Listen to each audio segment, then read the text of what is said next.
We'd like to take this opportunity to acknowledge the events of our nation.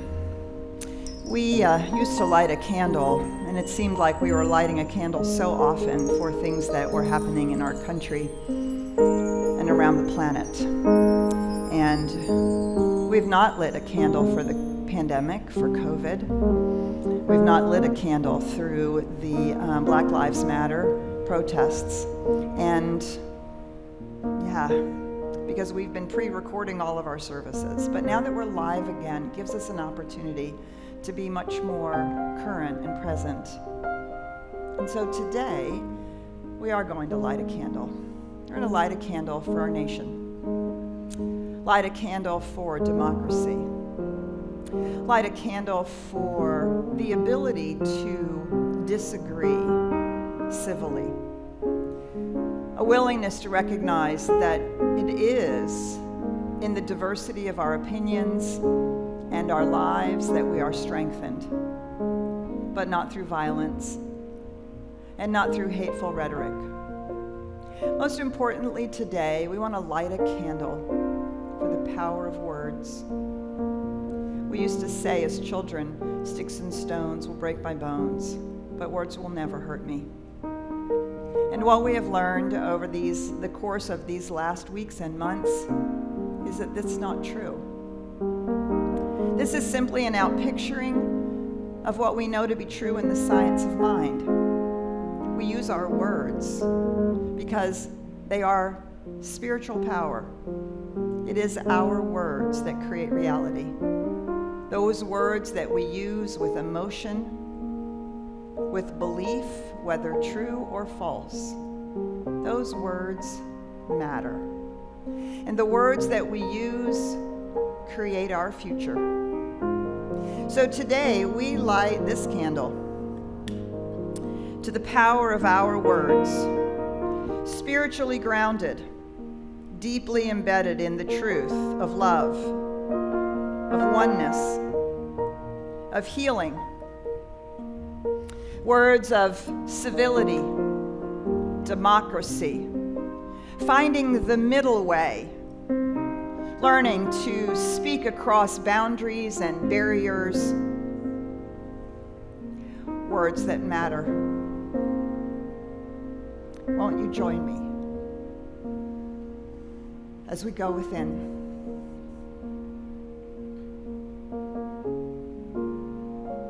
And as we move into that still place, we use these words to recognize that one infinite love, to recognize that one infinite reality that is the truth of being, to recognize the impulse of life that is forever seeking to pour itself in, through, and as creation, that is blooming and flowering in all of the multiplicity of life itself, in the gardens and forests, in the fields and cities and towns and nations, in the oceans, in all of the ways in life shows up. Spirit is expressed. Love is seeking to be experienced. Truth is revealed. And that life is forever creating. It is forever creating out of the impulse of itself for more life. And that life is my life and your life and the life of all people and the life of all beings. Every place, every person, every being is a place where life is seeking to express.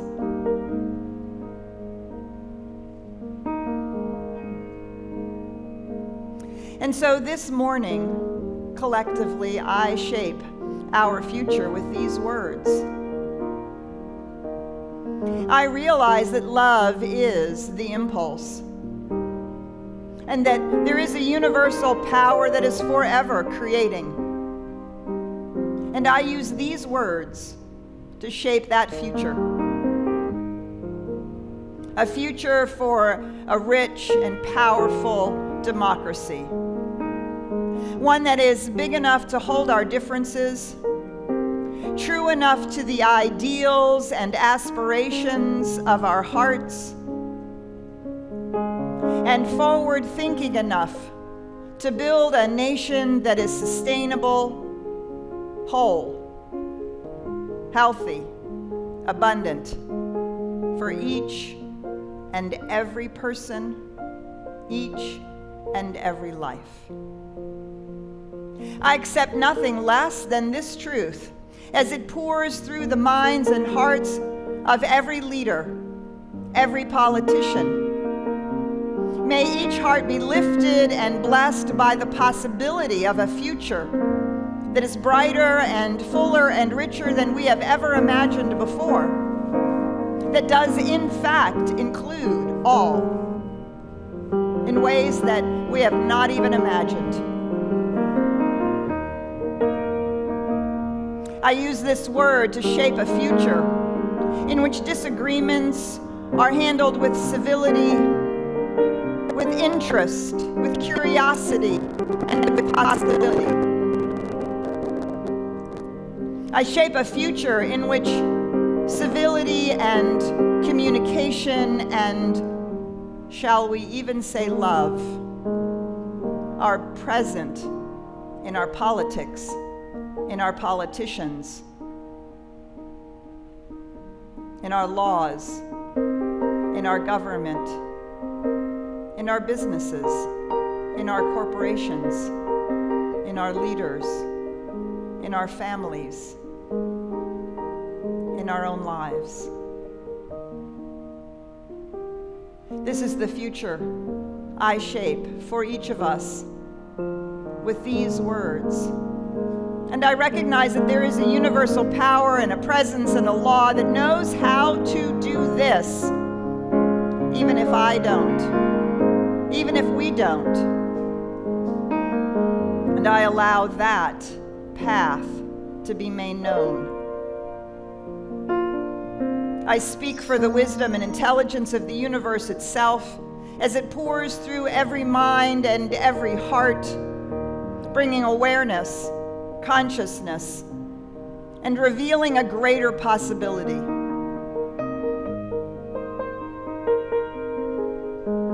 And in doing so, we become a nation that brings heaven on earth in its truest possible sense.